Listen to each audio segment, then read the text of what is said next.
महाराष्ट्र विधानसभा निवडणुकीमध्ये अनेक गैरव्यवहार झाल्याचा आरोप लोकसभेचे विरोधी पक्षनेते राहुल गांधींनी केलाय।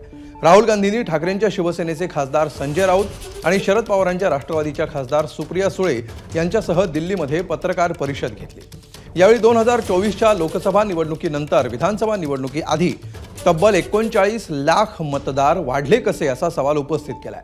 त्याचबरोबर महाराष्ट्राच्या प्रौढ मतदारांच्या लोकसंख्येपेक्षा मतदारांची संख्या अधिक आहे असा दावाही त्यांनी केलाय। निवडणूक आयोगानं तातडीनं लोकसभा आणि विधानसभेची फोटोसह मतदार यादी आपल्याला द्यावी अशी मागणी राहुल गांधींनी केली आहे।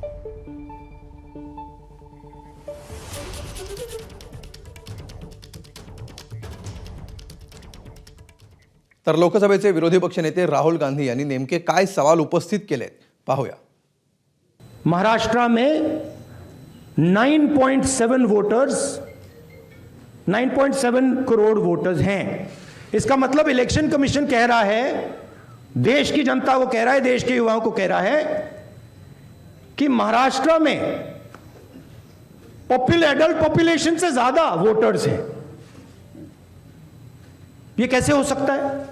हम आपसे सिर्फ महाराष्ट्र की वोटर लिस्ट मांग रहे हैं, लोकसभा की final voter list, name, address, photograph, Vidhan Sabha की final voter list, name, address, photograph. आप ये लिस्ट हमें नहीं दे रहे हो। 32 लाख वोटर्स विधानसभा 2019 एंड 2024 के बीच में,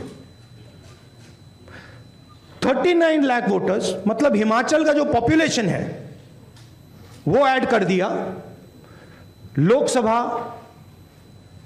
2024 एंड विधानसभा 2024 के बीच में। यह पहला सवाल है। तर राहुल गांधींनी हे जे सवाल उपस्थित केलेले आहेत ते आता आपण सविस्तर पाहूया। 2019 लोकसभा आणि 2024 ची विधानसभा या 5 वर्षामध्ये 32 लाख मतदार वाढले। 2024 चे लोकसभा आणि विधानसभा निवडणुकीच्या फक्त 5 महिन्यामध्ये 39 लाख मतदार वाढले। 5 वर्षामध्ये 32 लाख मतदार वाढतात आणि फक्त 5 महिन्यामध्ये 39 लाख मतदार कसे काय वाढतात असा सवाल राहुल गांधींनी उपस्थित केलाय। तर सरकारच्या म्हणण्यानुसार महाराष्ट्रामध्ये प्रौढांची लोकसंख्या 9,54,00,000 इतकी आहे।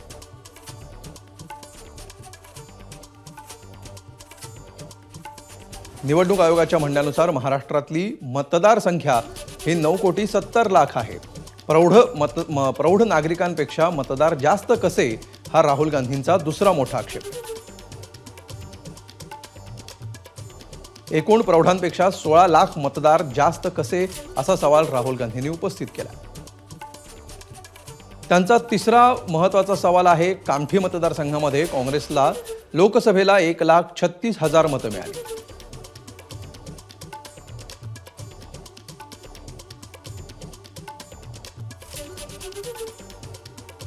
तर कामठी मतदारसंघात काँग्रेसला विधानसभेला सुद्धा 1,34,000 लाख मतं मिळाली।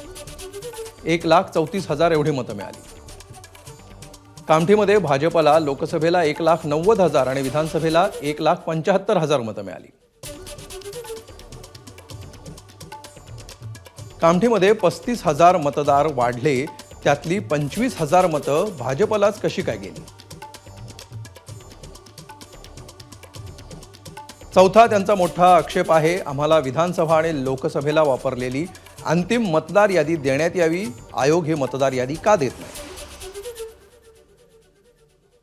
आम्हाला मतदारांचे फोटो असलेल्या दोन्ही मतदार याद्या देण्यात याव्यात।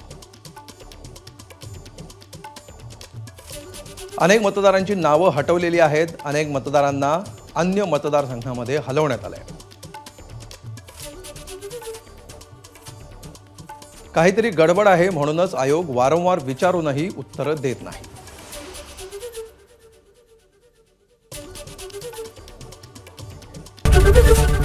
एबीपी माझा, उघडा डोळे बघा नीट।